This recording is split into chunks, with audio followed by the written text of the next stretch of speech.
Muli po, ako po'y mabati sa bawat isa ng isang napakaganda, napakapagpalang araw ng linggo sa bawat isa. Ganun din po sa ating walang sawa pong sumusubaybay sa ating sa FB Live. Magandang umaga rin po sa inyo. Of course, good morning po sa ating mga. Good morning! Good morning! Title is The End is Near. Not all the time po, pinipreach natin ito. Hindi sa lahat ng pagkakataon ay ito ang ating pinag-uusapan. I think, siguro once a year or twice a year lamang. Pero ang mensahe ito ay kung pwede lang every Sunday pinag-uusapan. I think this is one of the most important event na mangyayari sa isang Kristiyano. Isa ito sa mga, for me, ito yung aking pinakahihintay. More than Christmas, more than my birthday. Ito yung aking pinakahihintay na panahon na isang event sa aking buhay. The end is near. Ang lahat ng bagay sa mundo na sa ating buhay o sa mundong ating ginagalawan po ay may katapusan. Kaya nga hindi pwedeng sabihin ng sino man na sa buong buhay ay pwedeng magpakakampante. Dahil napakarami ng kayamanan, secured na sa buhay. Hindi pwedeng sabihin, ino man yun. Mawawala ang mga yan lahat ng ating pinagmamalaki, iniipon, tinatangkilik, mawawala sa itinakdang panahon ng Diyos. Lahat ng ating nakikita, they are all temporal in nature po. Walang forever. So, hindi rin pwedeng sabihin ng kahit sino man na kung totoo man na maglalaho ang lahat ng bagay, ay i-enjoy ko ng lahat ng ito to the max.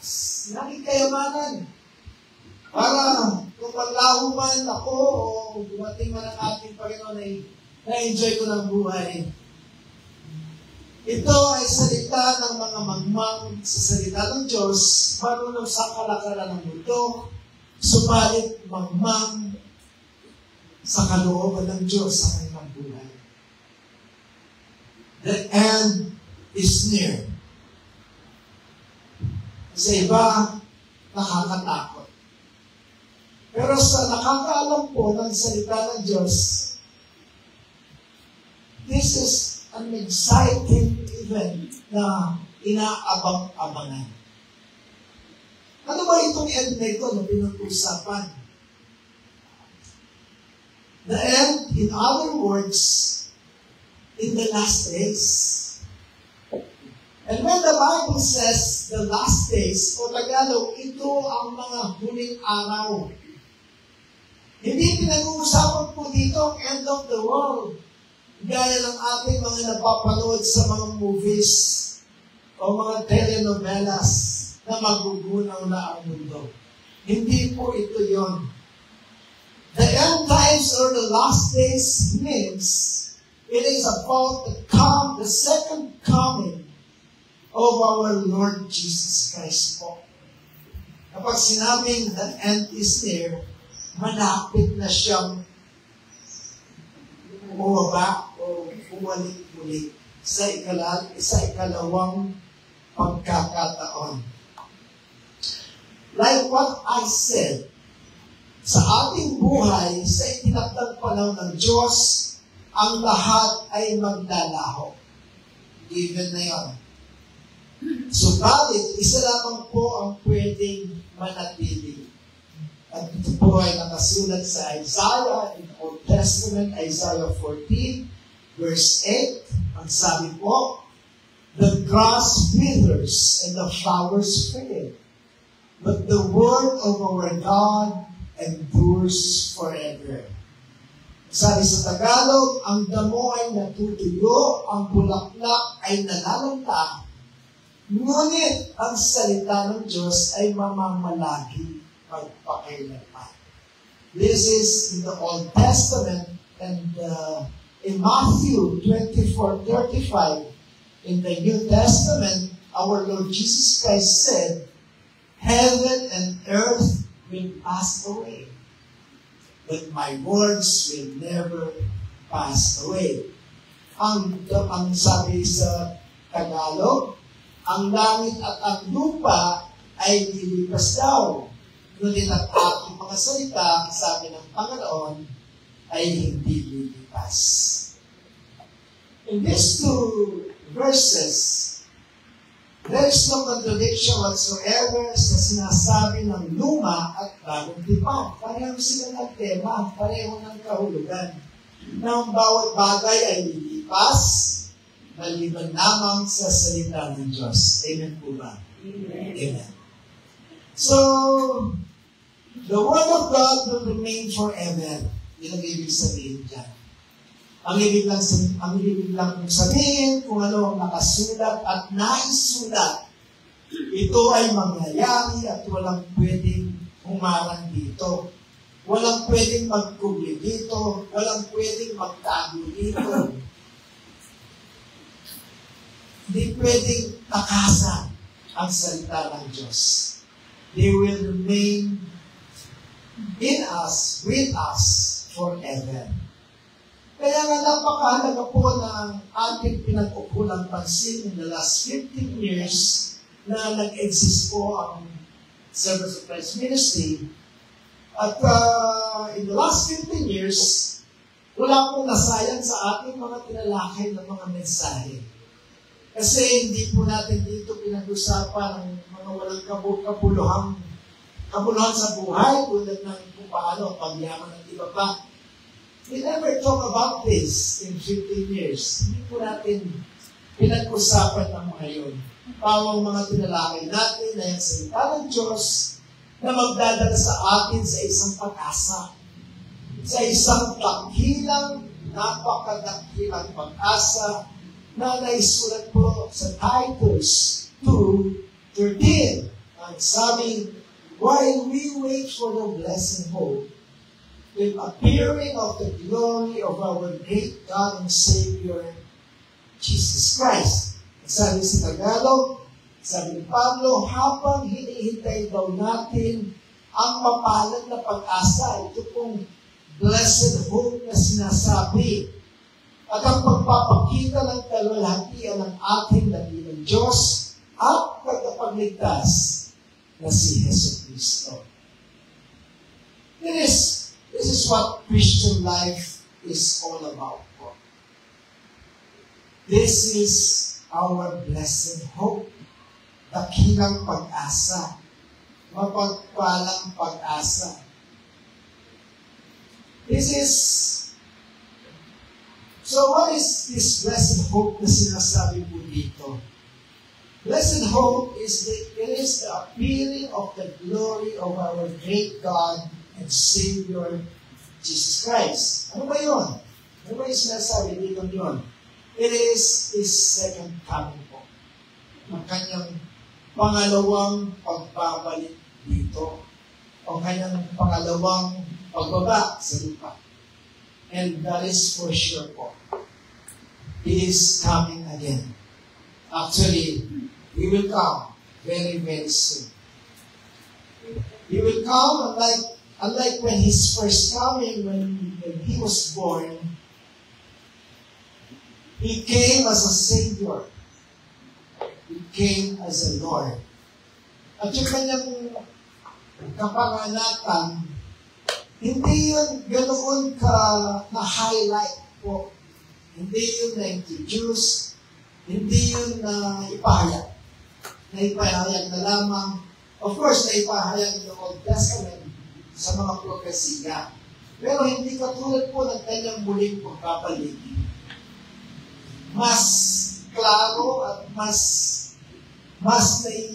naipapahayag po sa nakakarami. Now He is coming, not only as a Savior. In His second coming, He is coming as a King of Kings, King of all kings. He is coming again as a judge. He is coming to fix what is broken. All of us in our lives have experienced brokenness. Di po ba? Sino ang hindi naka-experience nung magkaroon tayo ng panlulumo sa buhay, di ba? Lahat po tayo. Hindi tayo makaiwas sa mga ganyan. So, some of us feels betrayed from other people. Yun ang nagbigay ng panlulumo sa atin. Especially yung mga malalapit sa atin when we felt na binitray na tayo, mahirap tanggapin. All of us experience betrayal from the people we trusted most. Mga yung binotong politiko. Ito yung usong-uso ngayon, trending. Mga binotong politiko na imbis pagsitiyak tayo, ay iba yung nasa isip, ang kumamal ng maraming kwarta galing sa kapal ng yaman ng ating bansa. Kapag ating seryoso po ito, mamalamon tayo ay may stress. Kasi, kumisan ang higpit-higpit sa tax. Dipit na nga tayo. Halos yung nating mga sinasahod ay kulang na kulang, pero kailangan natin magbigay sa gobyerno, and all of a sudden, maririnig mo na lamang kinukurakot lang. Di ba? Very frustrated ang feeling natin kapag gano'n.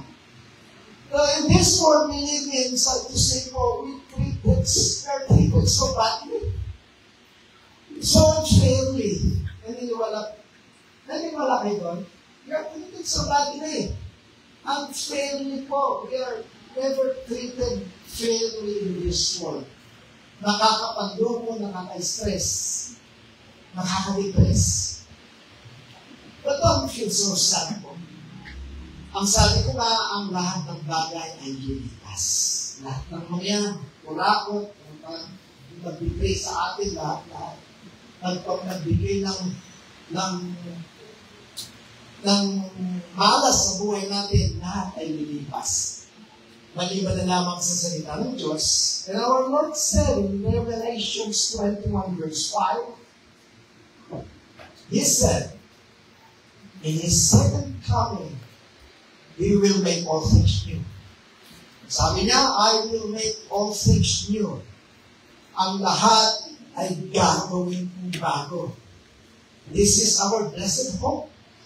Na kung titingnan natin ang sinabi ng Panginoon ito, ibig sabihin, kung ang buhay ko ngayon, araw-araw akong umiiyak, araw-araw akong nahihirapan, kasama ako dito.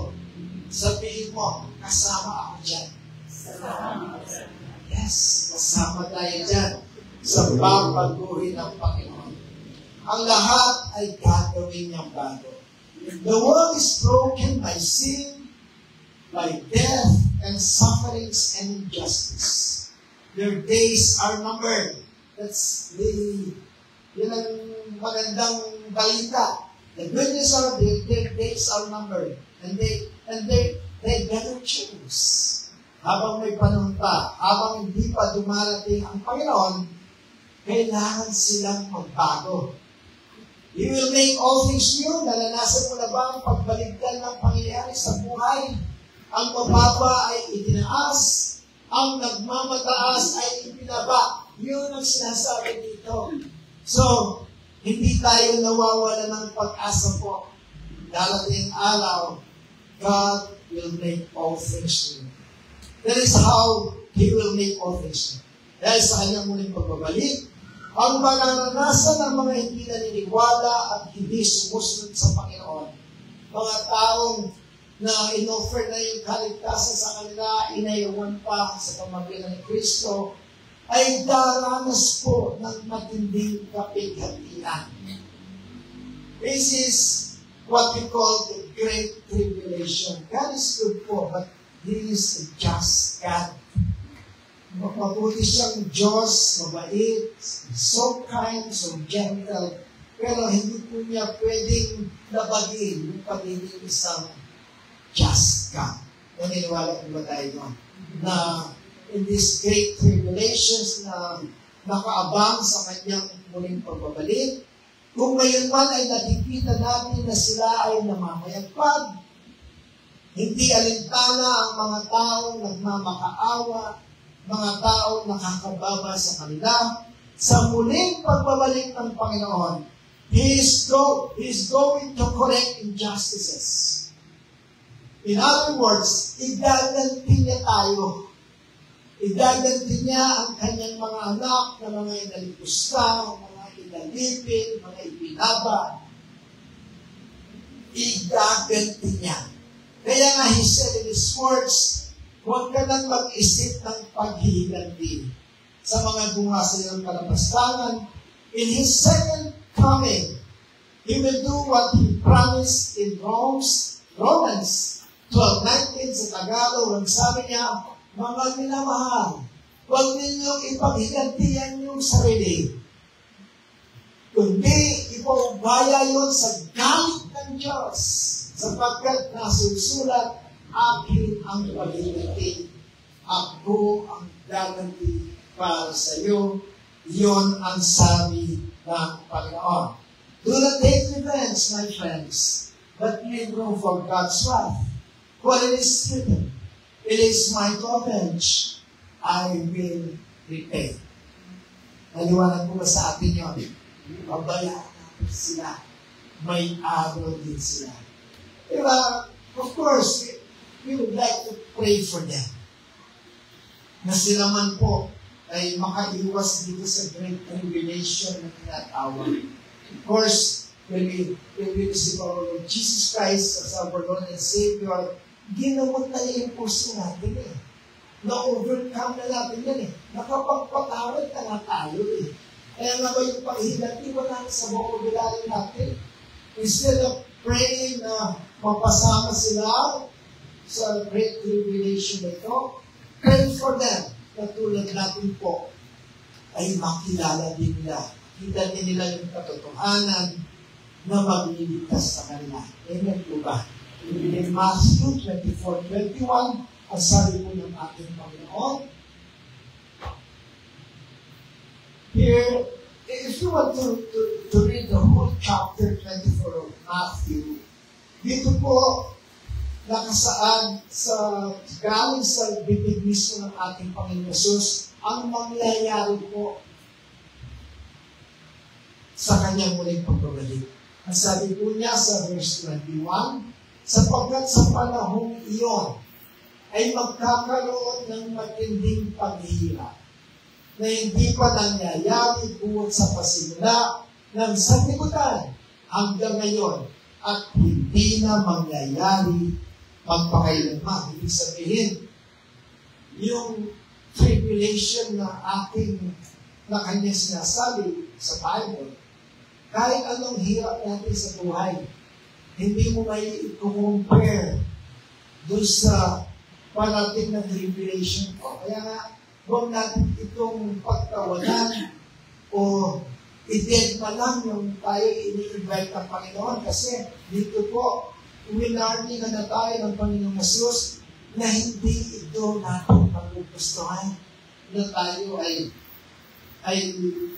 mag-share sa tribulation nito. So, ang sabi dito sa English, for them there will be great distress. And they called from the beginning of the world until now, and never to be equal again. Walang kaparis na parusa. Ang sabi po sa 2 Timothy 3, 1-3, ang sabi po dito, there will be terrible times in the last days. Last days means, yung kapag malapit na yung kanyang pagbabalik. Ang pinag-uusapan natin dito, hindi pa yung mismong nandito na siya.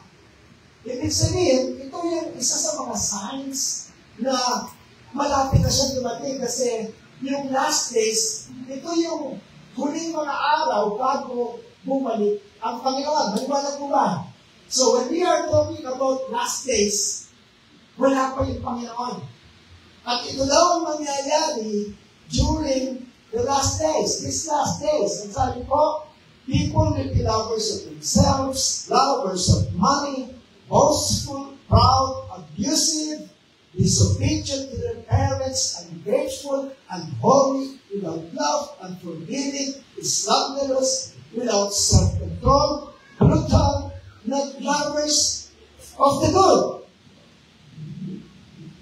Parang pinakaw na ng Panginoon ito eh. Pinakyaw na. Take a look at this. Mag-focus muna tayo dito. What can you see? Sana nakikita niyo yung nakikita ko. This verse is telling us, kapag daw nakikita mo na sa mga tao sa paligid mo, ang mga pag-uugaling ito, nasa mga huling araw na. Meaning, kapag nasa huling araw na, malapit na ang huling pagbabalik ng Panginoon. Isa-isahin natin. Sabi po, tatagalogin natin. Sabi, God mark this. Unawain mo ito. Sabi ng Panginoon.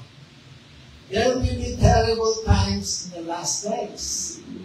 Na sa mga huling araw ay darating ang mga panahon ng kabighatian. So, explain na natin po yun. Bago dumating ang Panginoon, mararanasan muna natin ito. Sabi, people will be lovers of themselves. Lovers of money. Sapagkat ang mga tao ay magiging maibigin sa kanyang salapi, maibigin sa sarili at sa lapi. Can you see that right now? Nakikita ko ng mga ito. Yes, nakikita natin. Sabi dito, sa pagpapatuloy, there will be boastful, proud, abusive, disobedient to their parents. Makikita mo yung mga mayayabang, mga mapagmalaki, mapanlait, suwayin sa magulang. Nakikita na natin. Nakikita natin itong mga ito. Ungrateful, unholy, without love, unforgiving, slanderous. Nakikita natin sa panahon ito. Nakikita yung mga walang utang na loob, mga walang kabanalan, walang katutubong pag-ibig, mga walang habag. I don't need to expand all of this. Alam natin ito. Nakikita natin ito. Without self-control, brutal at lovers of the good. Mga walang pagpipili sa sarili, mapapangis, at mga hindi maibigin sa mabuti. After hearing this verse, tingnan po natin ang pagkasilili ng ating mundo ngayon. Is this what is really happening right now? For me, yes. Lahat ng binanggit, nandito na ngayon. Nakikita natin ngayon. Are we now in the last days? Opo. Yes po. We are talking here of the signs o mga tanda na tayo ay nasa end times na. O lahat ng mga ito ay nakasulat na sa Mateo 24 yung iba na kung saan ang Panginoong Jesus ang naglahat. Ang mga tandang ito kapag may mga huwad na Kristo nagsasabing sila ang tunay na Panginoon, ang mga digmang, mga magaganap, ang mga massive earthquakes, ang taggutom, and what will be the last sign na mangyayari. Mga signs lahat yan po yan. Alam na natin yan, nabasa na natin yan. Mga tanda, kapag malapit na ang dumating ang Panginoon, marami ng taggutom, marami ng digmaan, marami ng mga matitinding mga lindong na magaganap. Ang lahat ng yan, kapag nararanasan natin, malapit na nga ang kanyang muling pagbabalik. At ano po yung huling sign? And what will be the last sign na mangyayari kapag malapit na siyang dumating? Ito po. In Matthew 24:14, ang sabi po, sa Tagalog, at ang magandang balitang ito ng kaharian, ibig sabihin, the gospel. The gospel ay ipahahayag sa buong daigdig bilang patutuo sa lahat ng mga bansa at pagkatapos ay darating na. Noon, during my time, when I was in Saudi Arabia, bago kapag nagpa-Bible study, ganun din si China. Even today, nag-good din. In Africa, pero ngayon, hindi natin nakikita, pero hindi po 100%. Malapit na pong may pahayag sa buong sangkatauhan ang magandang balikan ito na sinasabi. Ibig sabihin, malapit na nga ang mga pagbabayan. Naniniwala po ba kayo na yung Bible na i-distribute na sa mundo? Ako po naniniwala. Even sa Facebook na nga lang yan. Di ba? Kung wala man Facebook, ay kung wala man Bible sa bansa ito, pero nakapagpapasal sila ng Facebook. Nandun yung gospel. Pinapahayag naman nilang mga nagsishare. Di ba? So, ang lahat na ito ay nakapagpagpulpo dito. Na kapag ang gospel ay narinig na sa buong sangkatauhan, ang sabi ng Panginoon, malapit ng darating ang kawakasan. The Bible says that our Lord Jesus Christ will come like a thief in the night. Nakasulat din sa Matthew 24. Nang kanyang pagbabalik ay wala pong warning. Hindi mo maririnig sa almat, hindi katulad ng weather natin, bukas hindi doon. Bukas magkakaroon ng unos, ng typhoon. Nakapaghahanda tayo. Diba? Inaano natin yung bahay natin para maging matibay. Para pag dumating yung bagyo, safe na safe tayo.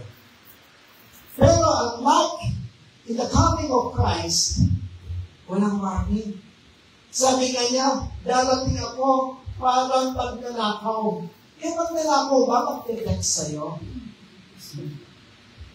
Mamayang 2:00, magsara ka ng bintana, mag-lock ka ng gate, nanakawin ko yung laptop mo. Ano po ba gano'n? Wala. Magnanakaw nga eh. Susupot ka lang, hindi mo alam kung anong araw at anong oras. At yun ang ibinigay na example ni God kung paano siya darating muli. Walang nakakaalam. Yung oras na least expected na yung tawag doon. Yung hindi mo in-expect. Lord, kakasama ko bukas. Ano mo darating bukas? Hindi ko pwedeng sabihin. Si Solay. Kung gusto din kay Lord, kakasama ko bukas yun. Ba't mo darating? Hindi ko pwedeng sabihin yun. Hindi mo inaasang oras darating siya. He will come like a thief in the night. At ang mga may iwan po, this is rapture. This is what we call rapture. Sa kanyang muling pagbabalik, ay sasalubungin natin siya sa alapaap, yung mga ligtas, at makakasama natin ang Panginoon ng Panginoon. But how about the others? Isip niyo ba kung anong mangyayari sa kanila? Dahil ang mundo ay pag-aarian ng Antikristo sa loob ng 7 taon, ito na ang pinakamahirap na sitwasyon na pwedeng ganasin ng isang tao sa kanyang buhay. Yun ang sinabi kanina sa verse 24. Ito yung tribulation na hindi mo pa, hindi sa imagination. Hindi mo na-imagine kung gaano kahirap yung dadanasin ng mga maiiwan po. Dati, sa mga panahon yun, kung dati nakakabili tayo ng tinapay sa supermarket, nakakapagkarga tayo ng gas, basta may pera tayo, wala. No problem, di ba? Basta may pera ka, may insurance ka, pwede ka pumunta ng AU. Di ba? Pagkabot. And all this. But during this time, ang namamayagpag na po yung Antikristo na tinatawag. Yung may tatak na 666 in their forehead at dito po sa forearm na tawag dito sa kamay. Yun lamang po ang pwede magpagas. Yun lamang po ang pwede magpa-hospital. Sila lamang ang pwede bumili ng tinapay. Sila lamang ang pwede bumili ng karne para kainin sa dinner. Sila lamang ang pwede kumain sa Samji. Mag-Starbucks. Sila na lamang. Ngayon, pwede kang maglaros-masok sa Starbucks, di ba? Sa panahon ng Antikristo, hindi na ang gwardya ang nagpupwardya sa Starbucks. Wala na yung Presidente Marcos, isa na lamang ang mumumuno sa buong mundo. At yung kanyang mga alagad ang magtatantay sa gate ng Starbucks at sasabihin niya sa iyo, may tatak ka ba? Kapag sinabi mong wala, hindi ka lang paalisin, tatawag pa ng telepono, pagkapi nito, walang tatak 666. Sasabihin mo, magpapatatak na ako. Kapag nagpatatak ka naman, paano mo nang isinanda yung kaluluwa mo? Alam mo po, yung mga maiiwan, merong very, very slim chance. Very slim. Para sila ay maligtas din. Kasi kaya ko sinabi very slim. Yung mga talagang gusto nila magkaroon pa silang pag-asang maligtas. Mamumundok. Sa mundok po, habulin ka ng mga baboy na mo, aso. Wala mo silang makain, ikaw yung kakainin nila. At ikaw ang kakainin mo sa mundok. Uod. Mga uod po ang kakainin mo, mga ipis, mga daga ang kakainin mo. Ma-endure mo ba lahat ko?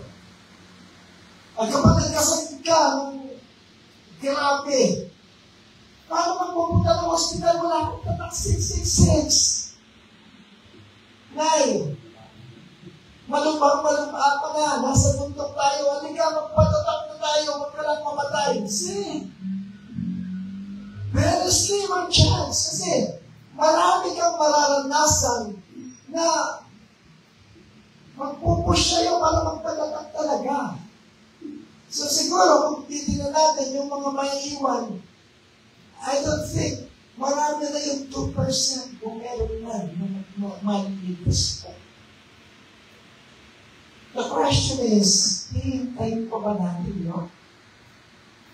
Hihintayin mo pa mag-suffer? Now, we have all the time in the world, wala pa si Kristo. We are still in the last days. Kung nasa last days na tayo, we are still here that we can do all things. We can do much better than kung ano man yung nakalikahin na nakalista natin, nakasinayan ng buhay.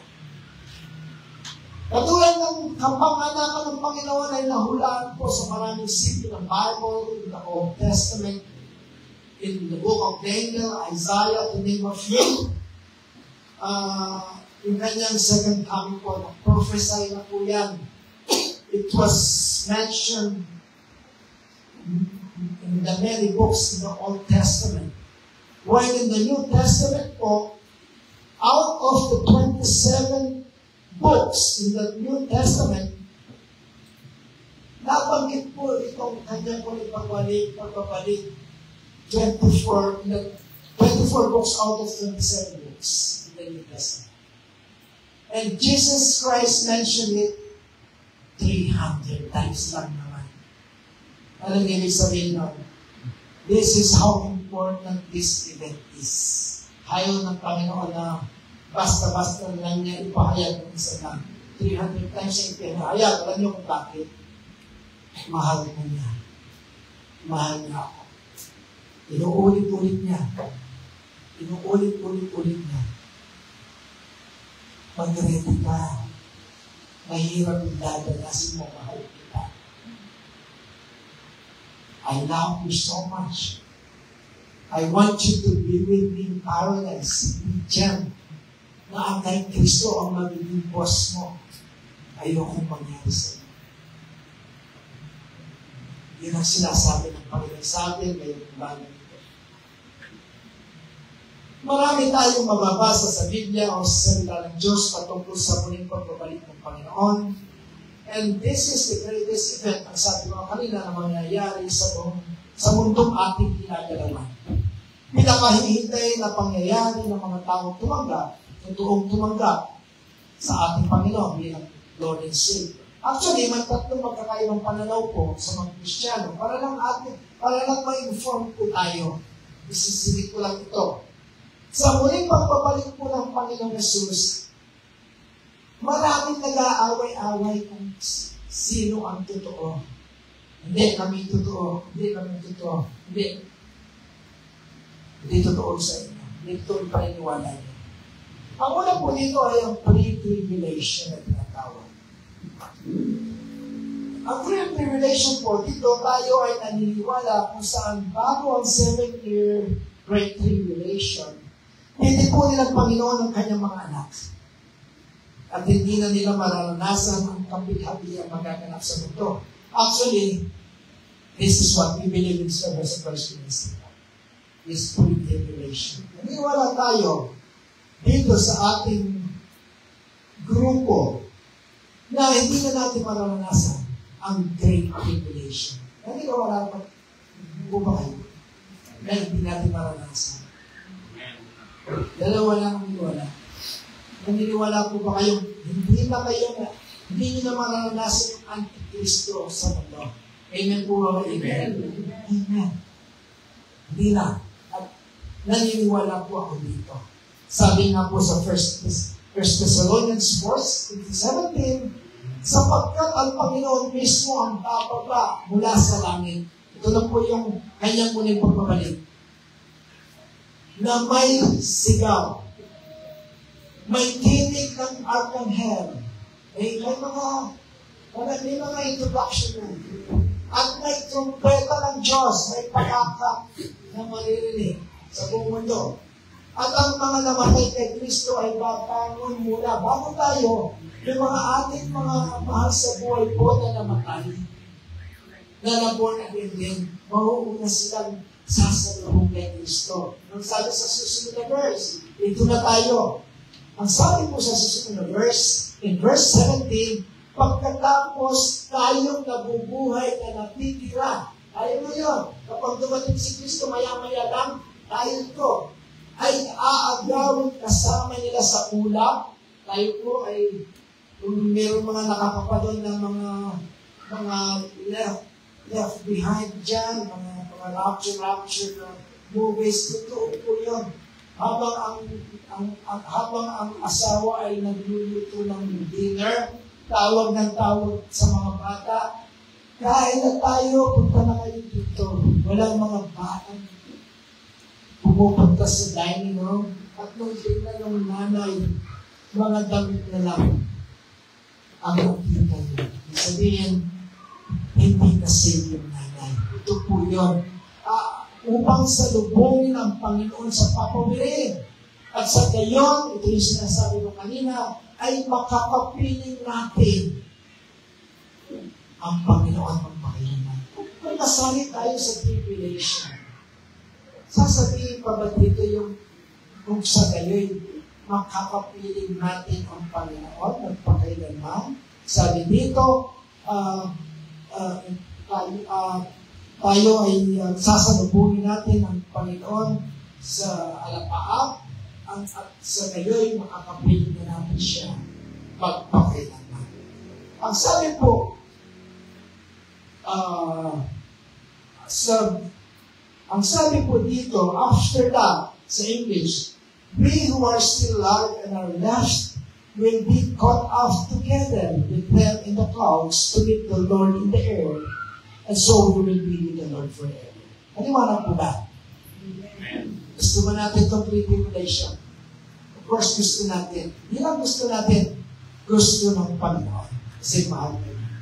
Yung pangalawa pong paniniwala, na sabi mo nga, nag-aaway-aaway yung tatlo. Yung pangalawang paniniwala, ito po yung rapture. Para lang magka-idea tayo, hindi ko nakakala. Yan po, sasalubungin natin ang Panginoon sa lapat. Yung mga ligtas lang, yung mga hindi na daranas ng kapighatian sa lupa. The second one is a mid-tribulation. Hindi ko na po sinulat yung verse niya. Pero, ang ibig sabihin po ng mid-tribulation, dito ay kukunin ng Panginoon ang kanyang mga hinirang, ang kanyang mga pinili, sa kalagitnaan ng tragedy, kalagitnaan ng magaganap na tribulation. Ibig sabihin, dalalas sila ng kalahati. Kung 7 years siya, siguro, pag-atanasin mo na sila ng Panginoon ng 3 years and a half bago sila kunin. So, hindi natin pininiwalaan yun dahil may verse dyan. And the third one, ito po yung beliefs ng iba. Post-tribulation. Sabi sa Matthew 24:22, sabi ng Panginoon Jesus, at kung hindi pa iikliin ang mga araw na yun, ay walang makakaligtas na naman. Subalit, alang-alang sa mga hinirang, ay paiikliin ko ang mga araw. Ibig sabihin po, if those days had not been cut short, no one would survive. But for the sake of the elect, sino ba yung elect? Sino ba yung hinirang? Tayo. Those days will be shortened. Ito yung paniniwala nila na tayo ay kasama sa tribulation at dahil daw sa atin na ayaw tayong masaktan masyado ng Panginoon. Kasi kung hindi na paiiklin po yung time na tayo magdurusa, wala daw makakaligtas sa sakit kung nararamdaman nila. So dahil sa ating na mga hinira, ay paiiklin ang araw na yun. But siguro may ibang interpretation ito. We will dig more on the Word of God bago natin ito tingnan natin yung interpretation natin dito. But I still believe in the first one, yung pre-revelation po. So, ang lahat po ng mga ito ay mga may supporting verses, 1 to 18. Ano wala tayong magagawa doon? Pero para sa akin po, this is for me alone. Hindi na po yung mahalaga. Kung ang pinaniniwalaan mo man ay pre, mid, or post-tribulation, para sa akin, wala nang bearing yan. What is more important is, now that is very clear to us in all these signs na nandito na, mga tanda na malapit na siya bumalik ay nandito na lahat. The more important question is,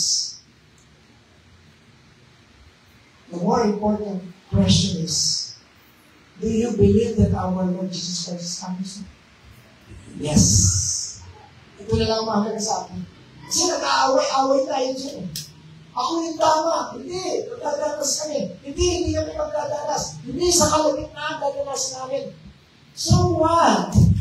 Tama ka na. Sige. What I do believe is my Lord Jesus Christ is coming very, very soon. Hindi ba yung mas importante na naniniwala ka? Amen po ba? Darating na siya at malapit nang dumating. And ano ngayon? Kapag malapit na siya dumating, ang sabi po ng ating Panginoon in Matthew 24:44, you also must be ready.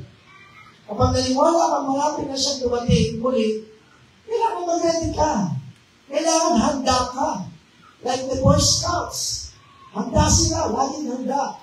Because the Son of Man, Jesus, will come at an hour when you do not expect Him. Yung sinasabi ko nila. Hindi mo alam kung kailan darating na very soon, darating na po ang Panginoon. Sabi ko sa Matthew 24:37 and 39, as it was in the days of Noah, sabi niya, si Kristo rin ang nagsasalita dito. As it was in the days of Noah, so it will be at the coming of the Son of Man. For in those days, before the flood, So, in those days, before the flood, people were eating and drinking, marrying and giving in marriage up to the day Noah entered the ark. Sabi ni Kristo, nagbigay siya ng example. Paano ba ang pagbabalik muli ng Panginoon? Sabi niya, kung paano ang araw ni Noah, ano na dito? Habang ginagawa ni Noah yung ark, yung malaking vapor, na kasing haba ng 7 basketball courts, nililipak siya. Ewan tao. Pinagtatawanan. Si Rahul ka, sabi niya, hindi tayo, wala tayong tagulan dito. It never rained in that place. Ang sabi ng mga tao, anong ginagawa mo dyan? Sabi ni Noah, while doing the ark with his families, magsisima kayo. Kami po bilang Panginoon ng mundo.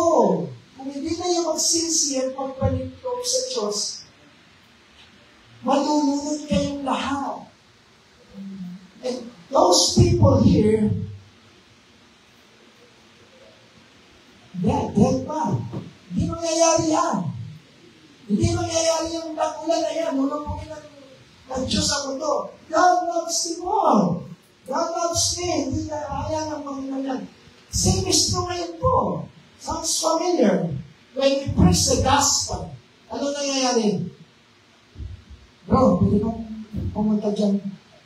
I-share mo ng gospel sa'yo. Sabi ko, kaibigan ko. Please your prayer. Text na lang. Diba? Bro, pwede ba ka nag-invite sa church? Maganda yung mensahe na yung muling pagbabalik ng Panginoon. Pwede bang next time na lang? Mas marami akong mas importante gagawin. Looks familiar, sounds familiar. Ganito po yung nangyari noon. Kaya nga ba, inihayin tulad ng ating Panginoon Yesu Kristo kung paano ako babalik, ganun din yung panahon ni Noah. So, kinain nila yung gusto nila kainin, ang inuman, lahat, ginawa yung normal routine ng buhay. At dito po, verse 39, ang sabi, and they knew nothing about what would happen until the flood came and took them all away. That is how it will be at the coming of the Son of Man. Sabi sa Tagalog, nakakapangilabot po ito. Our Lord Jesus Christ is so perfect po. Alam niya kung paano natin may mauunawaan yung salita niya. Nagbigay siya ng example na kayang-kaya natin arukin, kayang-kaya natin intindihin. Ang sabi niya sa Tagalog, at hindi nila nalalaman hanggang sa dumating ang baha at tinangay silang lahat, ay kayo din naman ang pagdating ng anak ng tao. Sounds familiar ulit po. Sana po, we will pray for each other po. Mga kapitbahay, mga kumare, kumpare, mga pinsan, mga pinahin, na dinidend na tayo whenever we share the gospel, na hindi po mangyari sa kanila ito. Iba lamang po yung situation dito, nalulod silang lahat. But in the time of Jesus Christ's second coming, hindi na po palulubugin ng Panginoon ang mundo. Paghahaarian na lamang ng Antichrist. Mas worse po yun. Kasi dito mamamatay ka lang eh. Instant ka na, mamamatay ka, malulunod ka eh. In the time of the Antichrist, unti-unti kang papatayin. Unti-unti kang tututumin. Malalasap mo yung kapigatian ni sa imagination. Hindi mo po na-imagine. Pero hindi lahat bad news. Sabi ko nga, kapag tunay kang anak ng Diyos, mayroong excitement. Of course, mayroon din sad feeling kasi alam mo, mayroong dadanas dito eh. Pero sa kalooban natin may excitement eh. Makakalimutan natin yan. In John 4:3, as I close, ang sabi ko, sabi ni Kristo, and if I go, and I will prepare a place for you. Sarap pakinggan, gusto ko. Mabagal kong babasahin ito. Nanamnamin ko. Kasi ito na yung pinaka-good news sa buhay ko. Nung sabihin sa akin ng Panginoon, I will come back. O babalik ang Panginoon na hindi. Babalik siya. Sa mismo sinabi niya, I will come back and take you to be with me. Isasama kita that you may be also maybe where I am. Sabi sa Tagalog, at kung ako'y pupunta roon, kung siya'y nag-resurrection na, kung siya'y umalis na, bumalik sa Diyos Ama, may ginawa siya doon. Hindi lang siya pupunta doon. Anong ginawa niya? Inihanda niya yung lugar mo doon. Hindi ordinaryong lugar yun. That is the place, a place where no one is crying. That is the place where no one is stressed out. Wala nang madi-depress. Lahat ng bagay doon ay maganda. Walang magugutong, wala nang ilang, wala nang mag-chichismis. Wala nang magpapamasa doon. Hindi ka ba excited? Matatapos kong lahat yan. I will make all things new, sabi ng Panginoon, at ito po yung kasagutan ko. At kayo'y tatanggapin ko sa aking sarili upang kung saan ako naroon, kung saan ako pupunta, doon din kayo paroon. Is that good news? Can we say amen? Amen. Good news po. And I'm so blessed po. My family, son, wife there. My grandchildren are here. My 2 grandsons are here. Of course, my other son's there. I'm sure he's watching. And my daughter-in-law, my mom, I know she's watching. Kayo rin po. I know meron kayong nararamdaman galak sa puso. Kasi, alam nyo, you are here. Tama po ba o tama? Are you happy? Amen! Alam niyo po ba? Ano ba sinasabi? Ano ba sinasabi? Hindi ba kapag nasa langit ka na, hindi ka na mag-iisip, wala ng stress. Eh, paano ako pag nasa langit na? Eh, alam kong naiwan yung tatay ko, dumadanas ng tribulation ng hati ko, yung asawa ko nito, while ako nandito. Paano yun? Hindi wala rin akong joy. Wala rin akong peace. Kapag po tayo ay isinama ng Panginoon, we will be in a glorious body na po. Bagong katauhan na. Of course, doon po, isa na lang yung doubt mo. Ang Panginoon na lang. Hindi mo na maiisip po yun. Hindi na maiisip sa iyo ng Panginoon. Kasi doon, hindi ka na maiisip. Doon puro kagalakan na lamang. Puro na lamang kapayapaan ang magdarang mo sa akin. Are we blessed? Pwede po ba natin palakpakan ng Panginoon?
Good morning po sa ating lahat. Marami tayo ng parami every Sunday. Nakakatawa. Anyway, medyo kahapon pinag-uusapan namin ni Pastor Dan yung topic today. Kasi nga medyo mabigat siya. I mean, especially for yung mga baby Christians, saka yung mga non-believers. Naghirap talaga intindihin.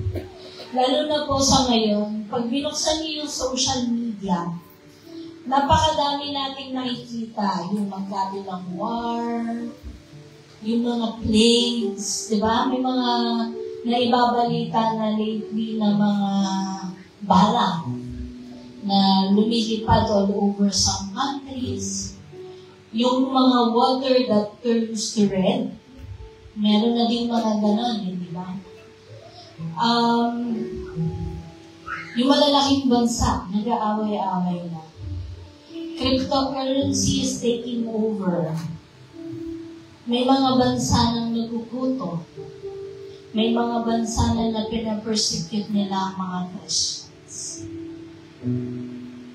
Para po sa mga tao at sa mga may background ng pagiging Christian or about Jesus Christ, we think that these things are actually the sign of the second coming. Pero hindi po. Ang mga bagay po na ito na nakikita natin will happen in the tribulation. So kung ano man po yung dinadanas ng mga bansa ngayon, nagugutom, naiipit sila sa gera, pandemya, yung mga kababalaghan, kung ano-ano, hindi pa po yan yun. So yung sinasabi ni Pastor Dan kanina na hindi natin may imagine kung ano yung flood ng tribulation, imagine niyo po yun. Hindi pa yun. Hindi pa yun. Hindi po yun ang sign that the Lord God is coming. Sabi nga ni Pastor Dan, kapag na-spread na yung gospel all over the world and it reached the end of the world, darating si Lord. Meron pa pong isa. Meron pa pong isang matinding sign. And this is the abomination of desolation. Noong una po, hindi ko ito naiintindihan. So, inangal ko po siya nung matagal. Nanood ako ng 3-hour video. Binalikan ko yung mga verses, lahat-lahat. Kasi ang sabi doon, kaya na-intriga ako siyang pag-aralan. Kasi ang sabi doon, kung merong isang pagkakataon na sinabi ni Jesus Christ na huwag kang manalangin, tumakbo ka, this is when the abomination of desolation happens. Kaya po nabanggit ni Pastor Dan kanina that Christians will run to the mountain kasi yun po ang sabi niya. When the abomination of desolation happens, run to the mountains. Yun po ang sabi niya. So, abomination of desolation, iignan ko lang po. Well, Albert, makuyad mo niya. Ang sabi dito, when the third temple of Jerusalem is rebuilt, nakikita lang po natin yun sa social media, tama? Binibuild nila.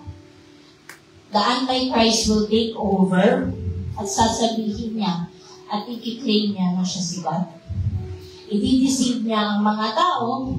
Yun po ang mahirap. I-deceive niya yung mga tao thinking that they are doing the right thing. So,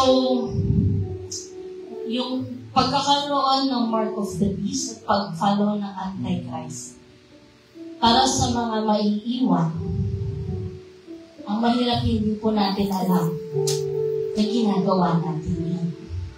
Kasi we will be deceived by the Antichrist. Kaya po, the first command of God kapag nangyari ang abomination of desolation, this is mentioned by Jesus Christ in Matthew 24:15. And this was a prophecy from Daniel. Makikita niyo po ito sa Daniel 11:31. Ang gagawin niyo po, run to the mountains. Huwag na natin tagalin. Napakinggan natin yung Antichrist. Kung sino po yun, hindi natin alam. Yes. So, let's not be deceived po. Tandaan po natin yung paalala ni Jesus Christ.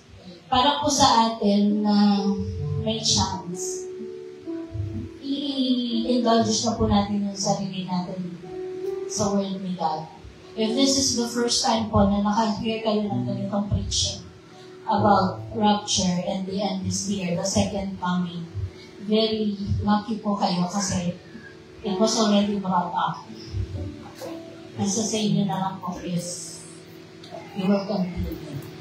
Pero one thing I say, yung prophecy po ng Bible, yung mga tao sa Bible, and the promises are all from God. Nakikita natin na nangyayari sila. Diba? Amen. So, tayo po lahat ay tumayo para manalangin sa ating Panginoon. Prayer for today.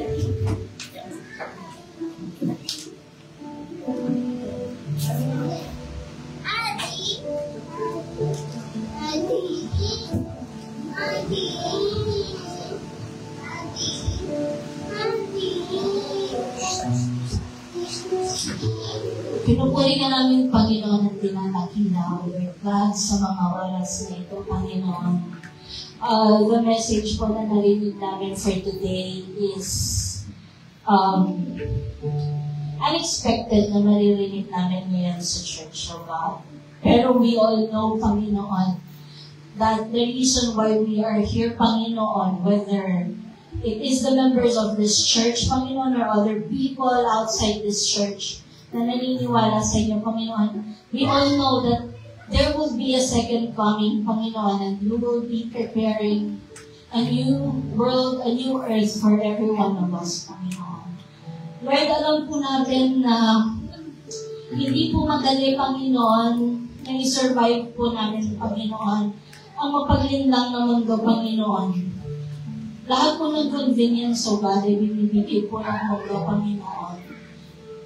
At alam po namin, Panginoon, na ang sandata lang po namin, Panginoon, ay ang yung mga salita, O Lord. Lord, tulungan mo po kami, Panginoon, na mag-focus lamang po sa inyong mga pangako, Panginoon.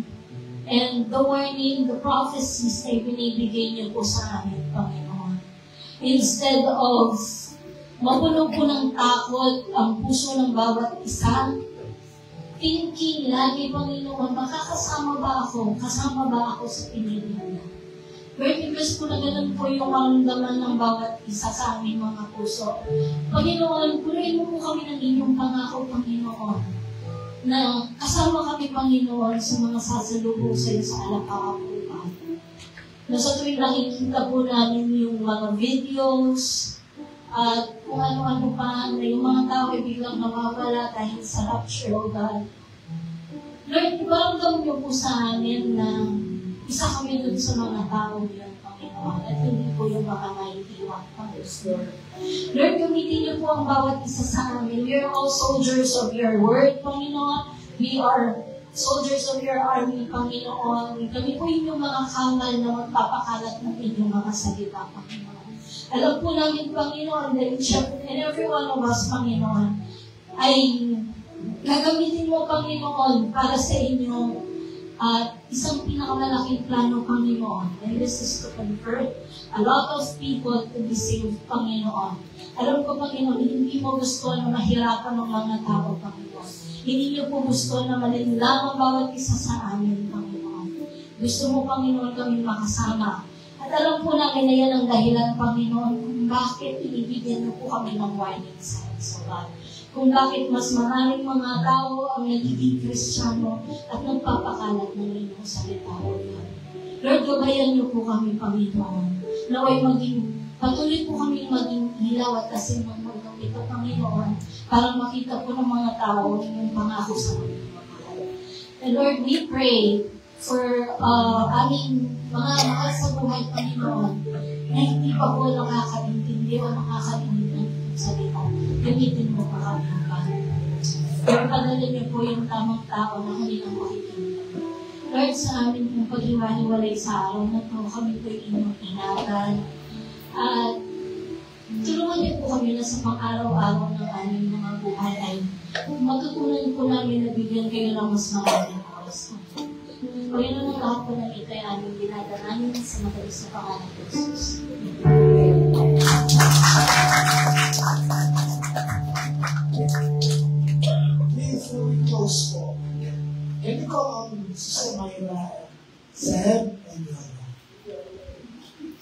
Papasok po sila bukas. Pumunta Dubai. I would like to pray for them.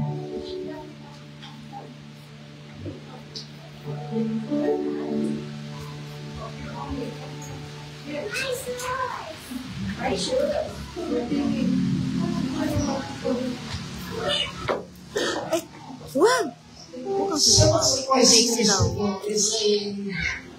Huwag ka maingay. family-oriented ministry. Okay, so, Huwag ka malikot, nagalit sila. Punta na kay Kuya. Sa isang pamilya po. Kaya ba, sa ngayon here, one of the pioneers of service here, nung nag-umpisa po kami, nasa unang bedroom po, nag-umpisa po kami sa isang pinahirap po pa sa amin lang sa naging yung mga kulungan ng manok. Kami namin yung mga kulungan ng manok. Dati po, kapag nilapag ko yung mga manok, hindi nababasa, kami nababasa po. So kami, binigyan ng Panginoon ng isang friend po, dahil sa loob, nababasa ko rin. At isa po si Samaya sa aking mga kabalit, isa sa mga kabalikat ko yung ngayon po ay sinusuporta po tayo. Ay, ako na namin kay si Samaya and the kids. Or sa kanilang flight po bukas. Papuntang Dubai niya sa nandun po yung mga asawa. Lord, we thank you. We thank you for today, O God. Ngayong araw nito, Panginoon, dalawang buwan po namin nakasama ng aming kapatid and for us, I call it a blessing po. Tawag mo na si Kuya. For 6 years, hindi po namin siya nakita. Lord, we pray that you continue to bless Sister Myra, Brother Charlie, Brother Seth, Brother Loro. Sa kanilang buhay na continue to pour out your blessings on them. Grant them their prayer requests, Lord. And we pray for Sister Myra and the kids for a safe flight po. Mag-upisa sa pagsakay po nila ng sasakyan ng airport, pagsakay ng aeroplano, hanggang sa salubungin sila ng kanyang Brother Charlie, Lord. We pray for your protection, Lord. We pray for that you look at them, Lord. Lord, give wisdom to the driver na magdadrive sa sasakyan nila ng airport. Lord, bigyan mo ng malising mata, pag-iisip. Kung sino man yung piloto po na magpapalipat ng aeroplano sa sasakyan nila. Lord, hanggang sa pagdating sa Dubai, Lord, we bless the person. We pray, Lord, dahil po ang araw ay magkikita-kita mo po muli kami, sa mga family, na magsasama-sama dito na muli ay sama-sama maglilingkod po sa iyo. Salamat po, Diyos. Muli, Panginoon, to you all the glory and praise in the mighty name of Jesus.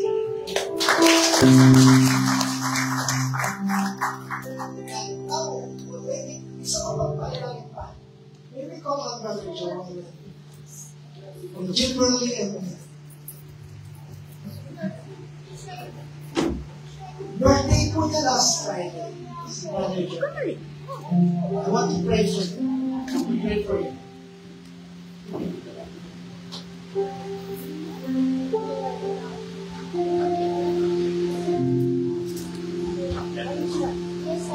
Can you lay our hands? Salamat na Diyos. Salamat sa araw nito. Thank you. Last Friday po, nag-celebrate po rin ang kanyang kaarawan ng aming kapatid. And I thank you, Lord, for his life. I thank you for the guidance and protection that you have given him. Thank you, Lord. Kung panahon ng COVID, hindi ka na rin siyang kunin mo. Pero hindi ko ito pinagpulutan dahil marami kang pag-mission para sa kanya. Marami kang pag-good plans. Hindi lang para sa kanya, kundi sa buong niyang pamilya. Lord, continue to bless Brother Joel. Continue to guide him, Lord, sa kanyang paglilingkod sa iyo. Continue to guide him in all aspects of his life.